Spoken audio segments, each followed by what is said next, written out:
Hi friends, welcome to cooking Jofina computer knowledge.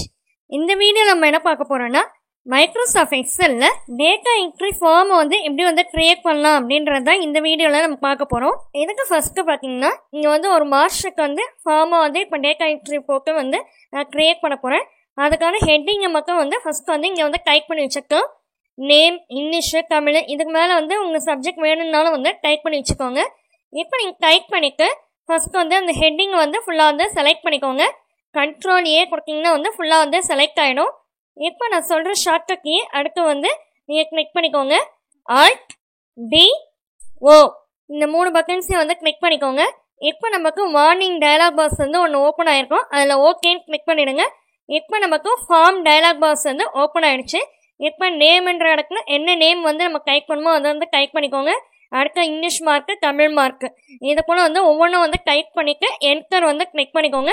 இது போல் 1 by 1 type பண்ணிவிட்டு enter கொடுக்கும்போது நமக்கு ஆட்டோமேட்டிக்காக டேட்டாஸ் 1 by 1 என்ட்ரி ஆகிடும். இப்போ நான் அதே போல் செகண்ட் என்ட்ரி திரும்ப நேம் செல்லில் கிளிக் பண்ணிவிட்டு name, English, Tamil mark type பண்ணிடுறேன். நெக்ஸ்ட் என்டர் கொடுத்துக்கிறேன். மறுபடியும் தேர்ட் அதே போல் டைப் பண்ணிக்கிறேன். நெக்ஸ்ட்டு ஃபோர்த் என்ட்ரியும் இப்போ டைப் பண்ணிட்டேன். இப்போ நீங்கள் அங்கே டிஸ்பிளேல பார்த்தீங்கன்னா தெரியும், தேர்ட் மார்க் என்ட்ரியில் தமிழ் மார்க் நான் என்ட்ரி பண்ணலை.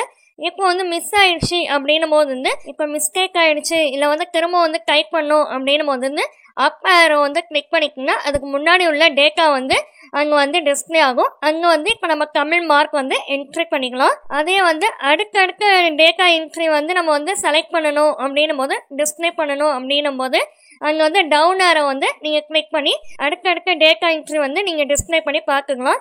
இதுக்கு அங்கேயே ஆப்ஷன்ஸ் தான் கொடுத்துருக்காங்க.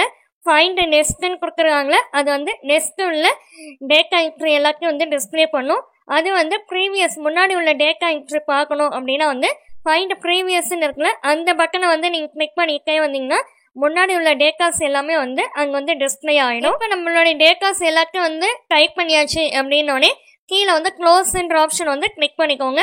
இப்போ நமக்கு எல்லா டேட்டாஸும் முடிஞ்சிருச்சு அப்படின்னும் போது இப்போ க்ளோஸ் பண்ணியாச்சு.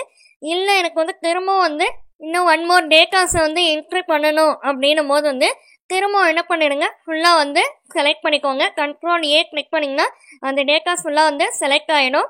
செலக்ட் ஆனதுக்கப்புறம் திரும்ப ஷார்ட்கட் கீ கிளிக் பண்ணிக்கோங்க. Alt+D+O இந்த 3 பட்டன்ஸையும் கிளிக் பண்ணிக்கோங்க. மறுபடியும் அந்த form sheet form dialog box open ஆகிடும். திரும்ப அந்த நேம்ஸு, இங்கிலீஷ், தமிழ் மார்க்கில் நீங்கள் டேட்டா என்ட்ரி பண்ணிக்கலாம். ஓகே ஃப்ரெண்ட்ஸ், இந்த வீடியோ பிடிச்சிருந்துச்சுன்னா லைக் பண்ணிக்கோங்க, உங்கள் ஃப்ரெண்ட்ஸ்க்கும் ஷேர் பண்ணிக்கோங்க, சப்ஸ்கிரைப் பண்ணிக்கோங்க. தேங்க்யூ ஃபார் வாட்சிங். Have a nice day.